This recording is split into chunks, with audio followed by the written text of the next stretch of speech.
OK, comment créer donc une communauté durable?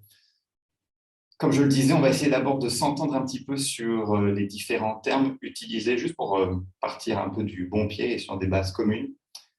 Donc, qu'est-ce qu'on entend quand on parle de communauté? On essaie de dire souvent que ce sont des individus qui ont l'intention de se réunir autour de valeurs et d'intérêts communs.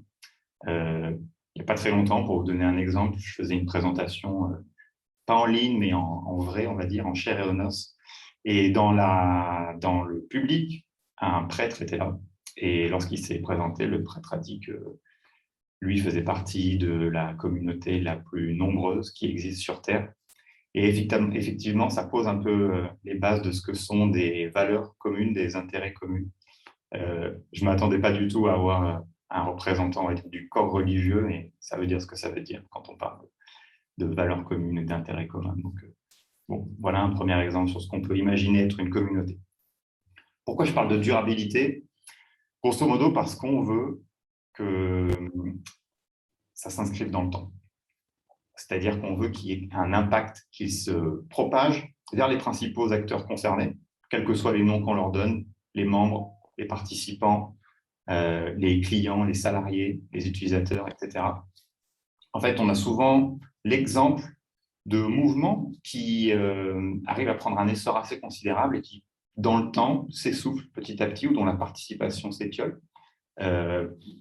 Exemple d'actualité, sans doute, ça marche souvent avec les mouvements syndicaux, grande force au départ, et puis petit à petit, ça s'étiole. Alors, s'ils arrivent à atteindre leur objectif, tant mieux, mais en fait, nous, ce n'est pas vraiment ce qu'on souhaite. On souhaite que ça dure dans le temps. Enfin, j'ai évoqué le mot « créer ». En fait, véritablement, une communauté, ça ne se crée pas vraiment. Ça se développe plutôt, ou ça se bâtit. Moi, j'aime bien utiliser le terme « cultiver », dire qu'une communauté, ça se cultive. Pourquoi? Parce qu'en fait, une communauté, ça ne vient jamais vraiment de nulle part. J'aime bien utiliser cet exemple un peu, cette analogie-là d'une fleur. Une fleur, pour pousser, elle a besoin d'une graine. La graine a besoin de germer. La fleur, la plante, elle pousse d'elle-même. Il faut qu'on l'arrose. Et cette graine est elle-même venue d'une autre fleur. Donc, je pense que vous imaginez un peu l'analogie. Si on va un peu vers le monde des arts, le style cubisme, qui est apparu là, grâce à Braque ou Picasso, c'est un peu parce que ces deux artistes ont découvert ou redécouvert les arts premiers. Voilà. Les communautés, généralement, naissent d'autres communautés. Elles ne se créent pas vraiment, elles n'apparaissent pas vraiment nulle part. OK, alors, écoutez, maintenant qu'on est assez d'accord, en tout cas que j'ai essayé de présenter, de planter, on va dire, les graines, abordons cette présentation de 3 manières. Comment créer une communauté durable? On va essayer de le voir en fait en 3 parties. La première partie, on va parler de croissance. Qu'est-ce qu'une communauté durable? C'est une communauté qui continue de croître, qui continue d'attirer des membres et de convertir une audience en participants. Deuxième partie, on va plutôt parler d'expérience.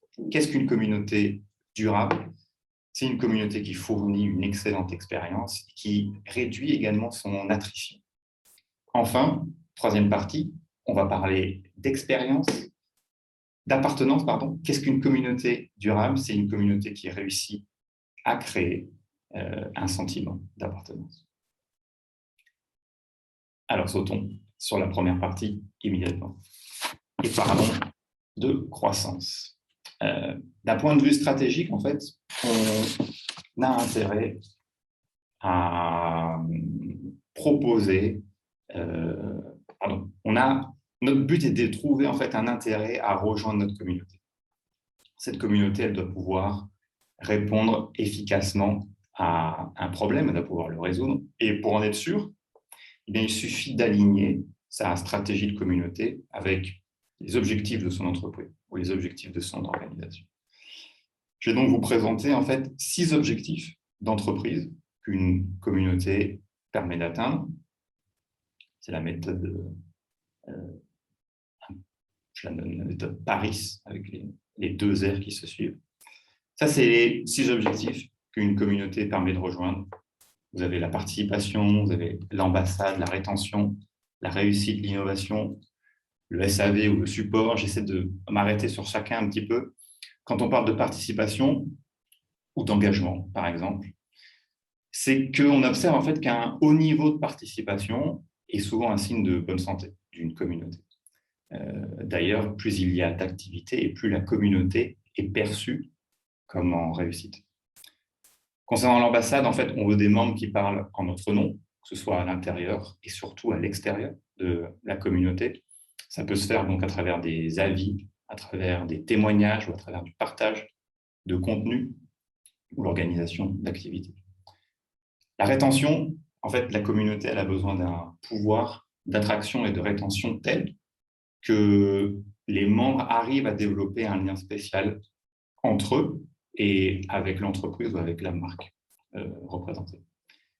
Concernant la réussite, là, c'est la communauté elle-même qui permet en fait aux membres de réussir, d'atteindre leurs objectifs grâce à un partage d'informations, par exemple. Plus l'information est de qualité, plus mieux c'est. L'innovation, là, la communauté, en fait, elle nourrit une innovation, souvent en sollicitant du feedback, le feedback de ses membres, et en collectant des idées et des avis. SAV, pour terminer, ou plus souvent ce qu'on entend par support, là, la communauté, en fait, elle va réduire les coûts et le temps de support en permettant aux membres de résoudre les problèmes des uns et des autres, le plus souvent en répondant aux questions des uns et des autres. Est-ce que dans votre situation, pour vous faire un petit peu participer, là, si vous deviez choisir un objectif en priorité, ce serait lequel? C'est assez difficile, généralement, de courir après ces 6 objectifs à la fois. Alors, on essaie de conseiller le plus souvent un objectif, mais en priorité, dites-moi peut-être en commentaire si vous en avez un qui vous concerne, qui vous vient à l'esprit immédiatement. Alors, on a parlé des objectifs, mais on va parler également du positionnement à choisir et de bien communiquer dessus. Le positionnement est important. Je vais prendre un exemple, en fait. Si vous avez quelqu'un qui souhaite rejoindre votre communauté, il faut qu'il choisisse, en fait, et qu'il choisisse... Attendez, pardon. Déranger, enfin, petite chose, excusez-moi. Donc, je disais, voilà, pour que quelqu'un, en fait, choisisse votre communauté plutôt qu'une autre, imaginons, en fait, qu'il décide que le critère ou le paramètre pour lequel il va rejoindre votre communauté soit la source d'information que vous allez lui fournir. Dans ce cas, il choisit comme paramètre facilité d'accès à l'information. Et il va osciller entre, d'un côté, deux pendants. Un côté, l'expérience de partage qu'il va pouvoir trouver au sein de la communauté, et de l'autre, la confiance dans la source d'information qu'on va lui donner. Si d'un côté, il se penche sur l'expérience partagée, alors les réseaux sociaux, par exemple, sont meilleurs que les communautés sur cela. S'il va de l'autre côté, qui se penche plutôt sur la confiance dans les sources qu'il va pouvoir obtenir, alors là, les communautés sont meilleures. Et donc, quand je vous parle de positionnement, si on essaie d'associer l'information, l'utilité de l'information avec la confiance de ses sources, ici, la communauté est plus intéressante que l'expérience des réseaux sociaux. Donc, le positionnement est important et voyons davantage comment on arrive à communiquer dessus. Le meilleur conseil que je peux vous donner, c'est de viser immédiatement la valeur clé dont vous souhaitez que vos membres profitent. Essayez d'être spécial, essayez d'être mémorable et surtout d'éviter le plus de clichés ou de banalités possible. Alors, on va se prêter à un jeu, si vous êtes d'accord, ensemble. Je vais vous présenter quelques exemples de communautés françaises, leur positionnement, leur communication, et puis vous allez essayer de me dire ce que vous en pensez. Alors, on commence avec OVH. Et en fait, OVH, dans leur communauté, voici ce qu'ils disent. Bienvenue sur votre espace communautaire, posez des questions, recherchez des informations, publiez du contenu et interagissez avec d'autres membres d'OVH Cloud Community. Qu'est-ce que vous pensez de cela? Vous pouvez me le dire à l'oral si vous voulez. Mais d'emblée comme ça a l'air un peu banal, non? Qu'est-ce que vous dites? Donc, on peut essayer de faire mieux. Moi, je suis entouré au travail de quelques développeurs, de quelques admin systems, par exemple, qui ont besoin ou qui utilisent assez souvent OVH Cloud. Très souvent, s'ils vont sur leur communauté, sur leur forum de questions-réponses, c'est pour résoudre immédiatement un problème. Donc, voici une proposition. Vous me direz ce que vous en pensez, mais peut-être que OVH Cloud pourrait dire que ici, c'est le lieu le plus connu des admin 6 pour obtenir des réponses. Et c'est sans doute une communication qui est plus forte, plus tranchante, et dont on va peut-être plus se souvenir. Je change d'exemple, ici avec Blablacar. Là, en fait, on est sur la page pour rejoindre leur communauté des helpers. Les helpers, c'est les conducteurs Blablacar. Je ne sais pas si certains d'entre vous connaissent ici. OK, qu'est-ce qu'ils disent? La communauté des helpers Blablacar permet à nos covoitureurs les plus engagés de participer au développement de la pratique du covoiturage en lien direct avec des équipes Blablacar. OK, moi, je trouve que cette phrase-là, elle est plutôt indifférente. En fait, celle qui suit est plutôt est plus intéressante. Sur ce réseau social des helpers Blablacar, guider les utilisateurs égarés sur la plateforme et partager de nombreux moments fun et serious entre ambassadeurs. OK, ça me paraît plus intéressant, plus important. Je trouve que ça aurait pu être mis en fait plus haut. Mais si en fait je suis covoitureur, Blablacar, si c'est moi qui fais les trajets, et si j'ai envie en fait de participer à cette communauté-là, ce qui m'intéresse, c'est généralement comment je vais réussir à être plus visible, comment je vais avoir de meilleures notes, quelles vont être les astuces que je peux obtenir pour que lorsque je propose une offre, lorsque je propose un trajet, eh bien, j'ai immédiatement des réponses et des covoitureurs qui apparaissent. Donc, en fait, voici une autre proposition. Améliorer votre note de conducteur Blablacar grâce aux astuces de nos meilleurs noms.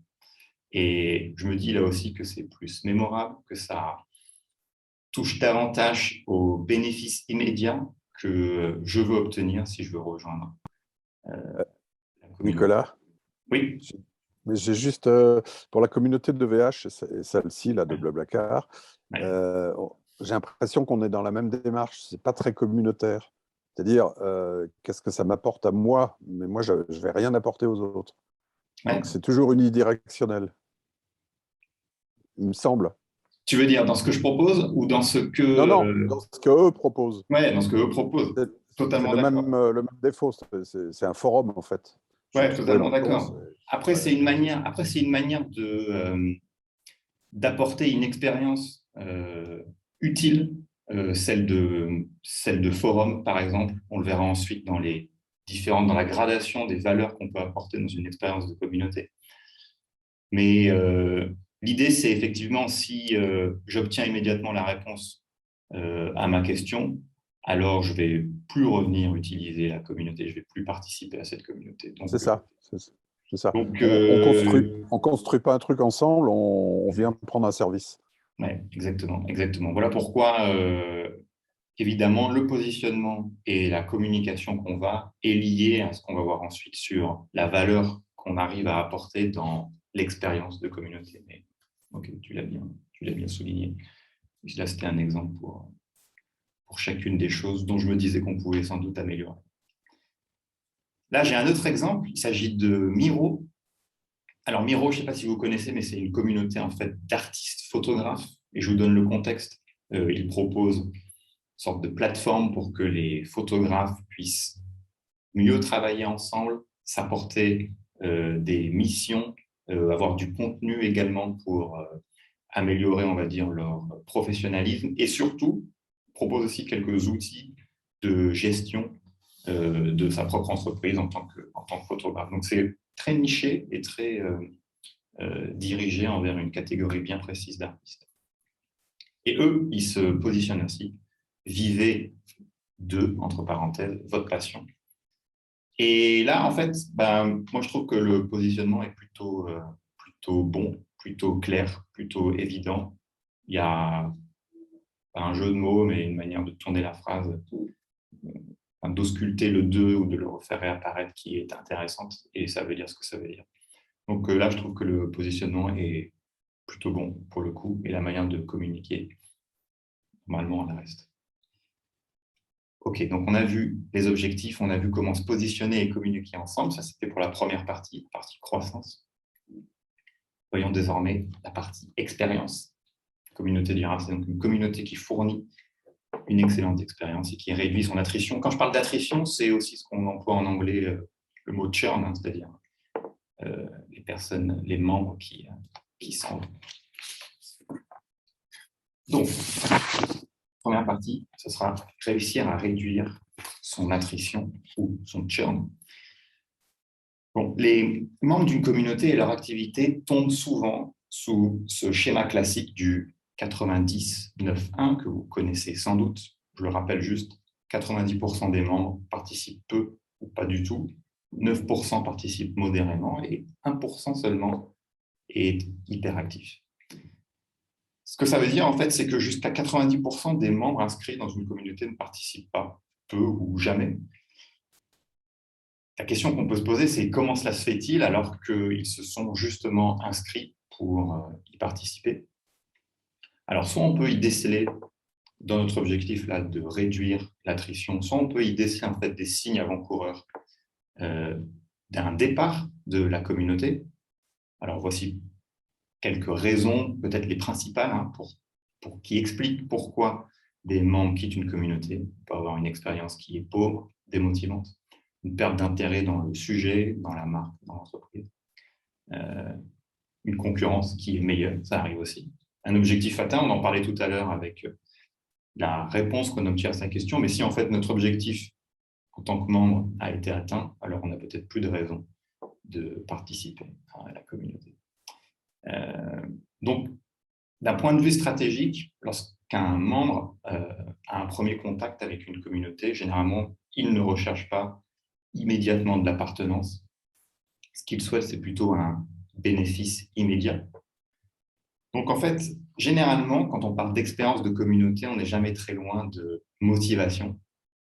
Alors, je vous montre ce schéma ici, là, qui vient de Feverby, hein, c'est la source d'où ça provient, et qui nous montre en fait les différentes motivations qu'on peut réussir à susciter auprès de membres qui rejoignent une communauté. Les raisons pour lesquelles non seulement un membre ne rejoint pas une communauté, mais n'y participe pas, puis y participe au début, et puis y participe durablement. Donc, quand je parlais en fait des bénéfices immédiats, on est plutôt là sur de la motivation qui est extrinsèque, c'est-à-dire que si on arrive immédiatement à offrir ce genre de bénéfices, ce genre de valeur, généralement, on part sur de bons rails, on part sur de bons pieds. Les bénéfices immédiats, ça va être résoudre un problème, comme on le disait, acquérir des compétences ou un savoir bien particulier. Ça peut être aussi plus socialement, hein, améliorer son statut. On parlera d'influence tout à l'heure, mais réussir à avoir de l'influence sur autrui, réussir à appartenir à quelque chose d'exclusif, mais aussi plus quelque chose qui est de la norme de groupe, hein, c'est-à-dire ne pas manquer quelque chose, avoir peur de ne pas être tenu au courant de certaines choses. Voilà, ça arrive. Au fur et à mesure, évidemment, nous, on veut plutôt viser la motivation qui est, elle, intrinsèque, celle qui permet en fait de durablement créer de la participation, de l'engouement et de l'activité au sein d'une communauté. Voilà quelques critères qui apparaissent. Un intérêt sincère pour le sujet, le bonheur personnel de participer à la communauté, satisfaction d'aider les autres. On en parlera plus lorsqu'on évoquera le sentiment d'appartenance qu'on arrive à créer, mais c'est généralement lié. S'il y a un sentiment d'appartenance fort, alors la motivation est souvent intrinsèque. Ce qui se dégage de tout ça, évidemment, c'est qu'on a besoin, pour réduire l'attrition, d'une meilleure expérience de communauté. Donc, comment augmenter continuellement la valeurs de la communauté. On a donc des membres qui a eu un premier contact avec la communauté. L'idée, c'est de lui donner une raison supplémentaire de revenir. Donc, je vous montre un autre exemple issu de la même source. Ici, en fait, on est concentré sur une communauté centrée autour d'un produit. Bon. Et avec l'exemple d'OVH, par exemple, souvent, on entre dans la communauté par le biais de l'information, c'est-à-dire qu'on va participer à un forum de discussion où on pose des questions, on y répond sur le produit. Ce qu'on peut faire, c'est généralement accompagner l'expérience du membre pour lui proposer une valeur supplémentaire et passer de l'information à l'exploration, à l'influence et enfin à l'appartenance.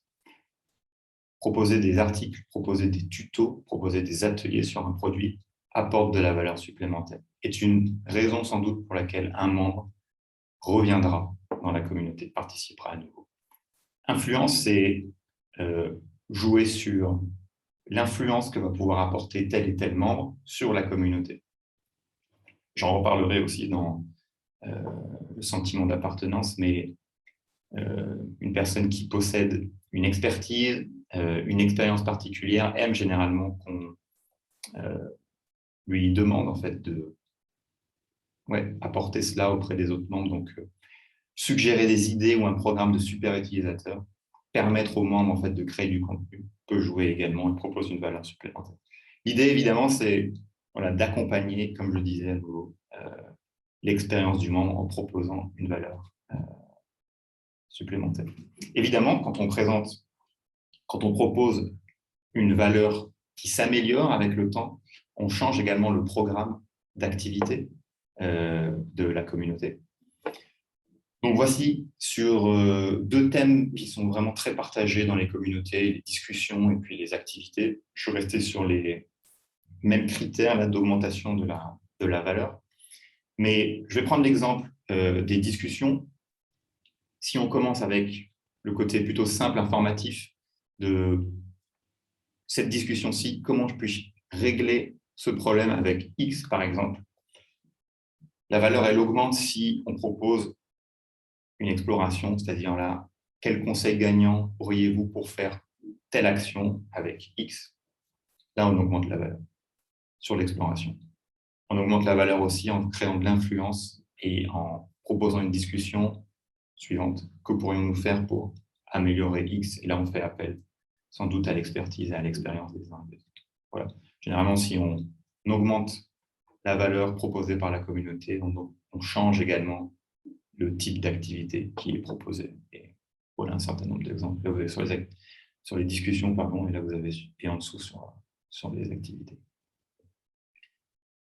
Voilà donc, grosso modo, comment on peut mettre en application stratégiquement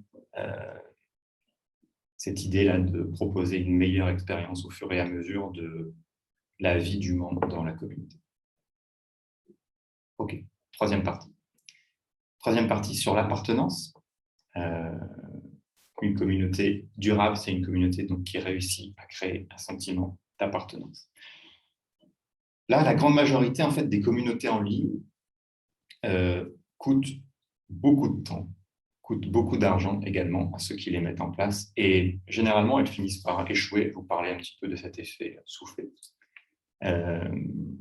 Néanmoins, celles qui réussissent ont toutes, dans la grande majorité, créé ou réussi à créer un sentiment d'appartenance. Et c'est ce qui fait la différence. Donc, il existe quelques ingrédients pour cultiver un sentiment d'appartenance. Moi, je vais en présenter trois, les trois plus importants à mon sens. Les deux premières parties qu'on a vues ensemble, elles étaient plutôt techniques, plutôt orientées stratégie. Là, cette dernière partie, elle va être davantage qualitative ou subtile, ce qui fait aussi du bien intellectuellement, on va dire. OK, donc, fondamentalement, on veut tous participer ou faire partie de quelque chose de spécial, en tout cas quelque chose qui nous correspond. Donc, l'un des premiers critères pour créer un fort sentiment d'appartenance, c'est de créer une porte d'entrée, de créer une barrière à l'entrée. D'une manière ou d'une autre, en créant sa communauté, on doit réussir à dire que notre communauté n'est pas faite pour tout le monde, qu'il y a des individus qui en sont et d'autres qui n'en sont pas, qu'il y a certains qui sont dedans et d'autres qui doivent rester dehors. C'est un peu dur, c'est un peu tranchant, mais en fait, ça a la qualité, ça a le bénéfice de créer un fort sentiment d'appartenance.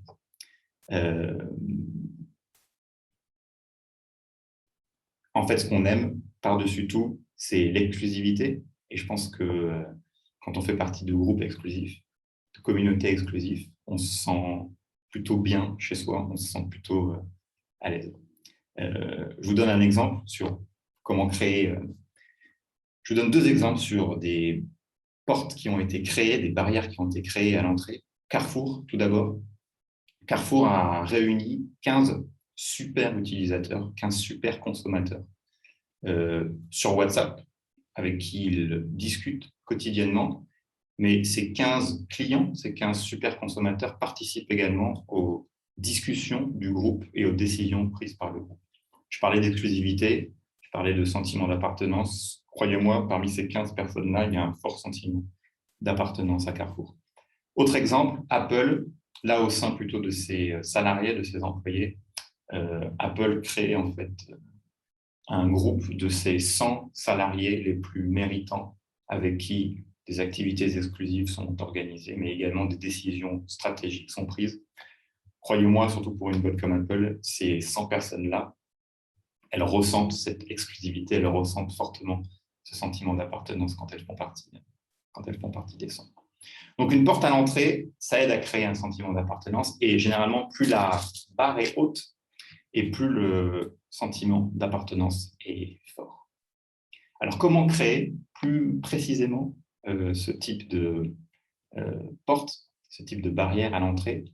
On peut le faire de 2 manières, soit par des critères socio-démographiques. Ça va être l'âge, par exemple, ou le genre. Ça va être aussi les intérêts, qu'est-ce qu'on aime, qu'est-ce qu'on n'aime pas. Les habitudes aussi, qu'est-ce qu'on a fait ensemble, qu'est-ce qu'on a envie de faire ensemble, etc. Aussi par des critères un peu plus intentionnels.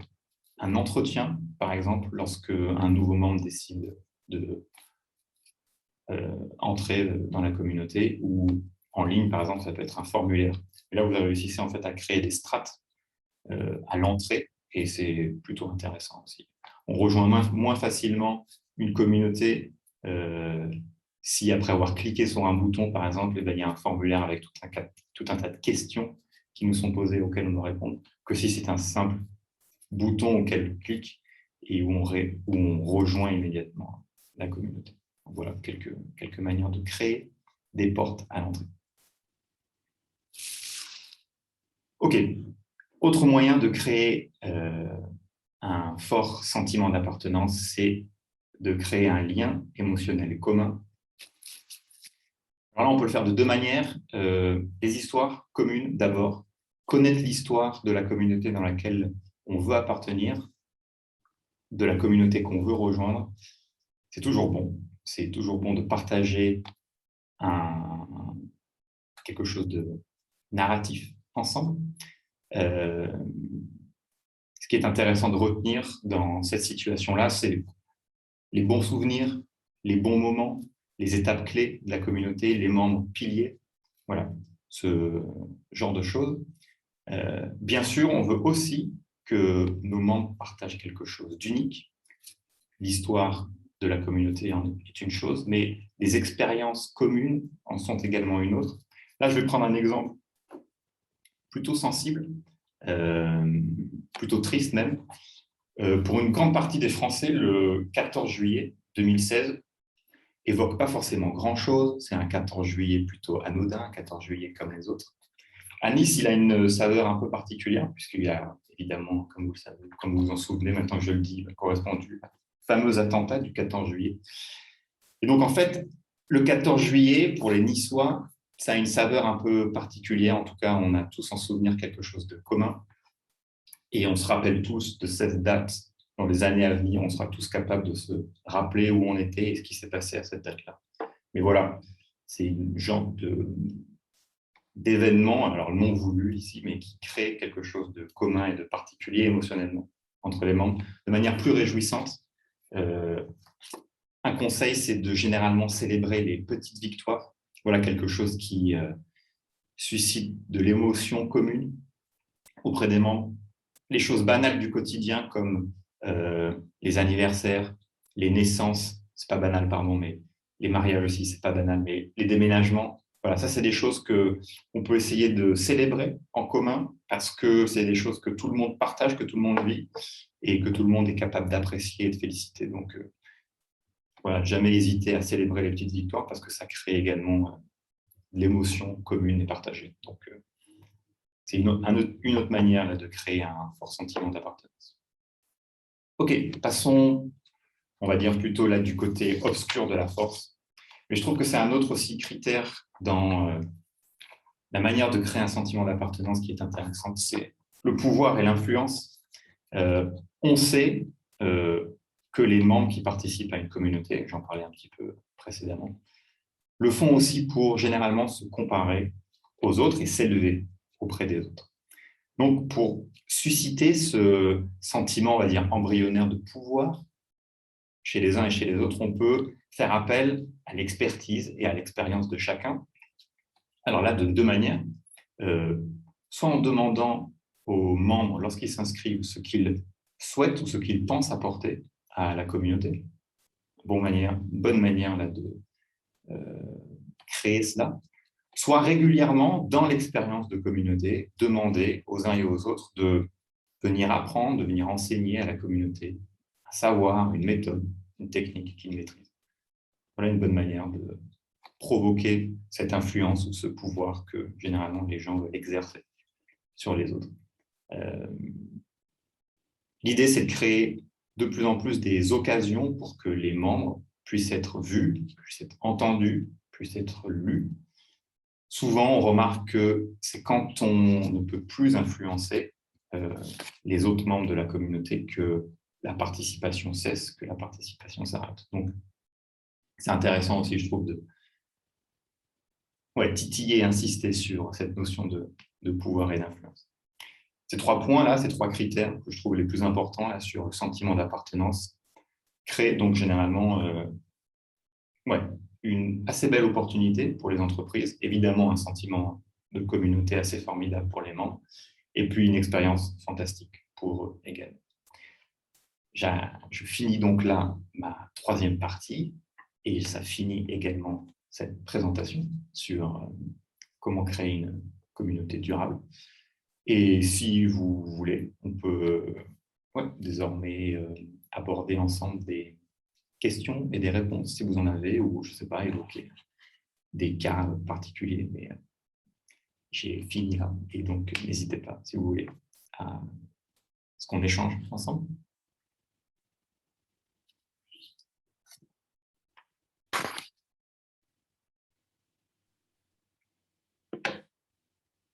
Est-ce que vous avez des petites questions, des choses qui vous ont interrogé? Xavier, j'ai une question, Nicolas.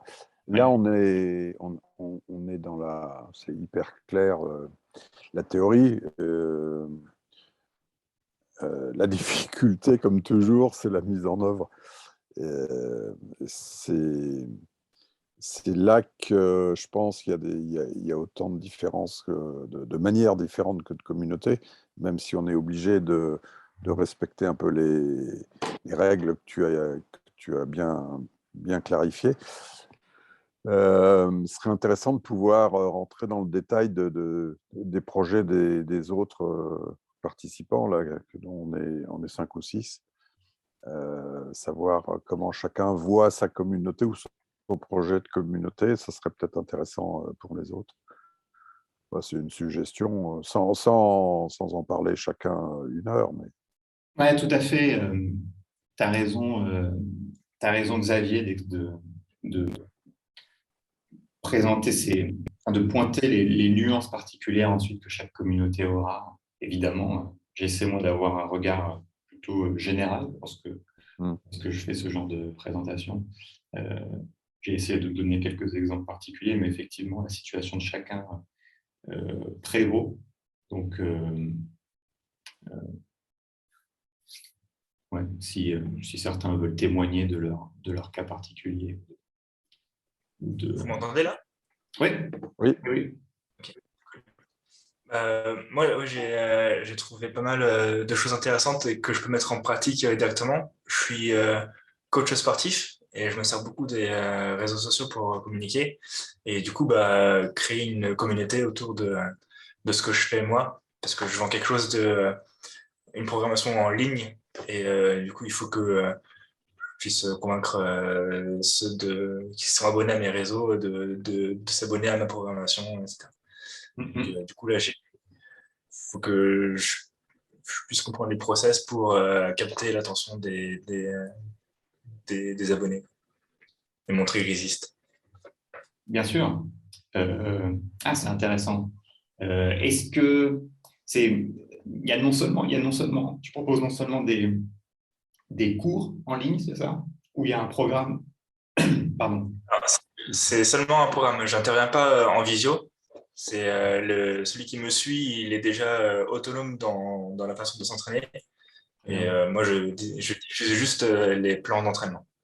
Ok, très bien. Très bien, très bien. Et du coup, ça cible un public qui est déjà averti et compétent et qui veut faire de la compétition. Donc, c'est exclusif aussi, quoi, comme Parfait. je disais. Parfait. Ouais. Là, j'imagine ce qui peut-être pourrait commencer, tu vois, à intéresser les personnes qui seraient intéressées par cette idée d'appartenir à un groupe ou d'appartenir à une communauté, c'est voir comment les uns et les autres, tu vois, peuvent s'aider dans leur pratique sportive. Non seulement, il y a non seulement ce que toi, tu vas apporter, mais également, tu vois, ce que les uns et les autres, à leur niveau, on va dire, d'élèves, vont pouvoir aussi réussir à s'échanger entre eux. Et je pense que le début de l'expérience de communauté commence à être intéressante à ce niveau-là, lorsque les participants arrivent à se parler de conférences en essayant les séances que je propose.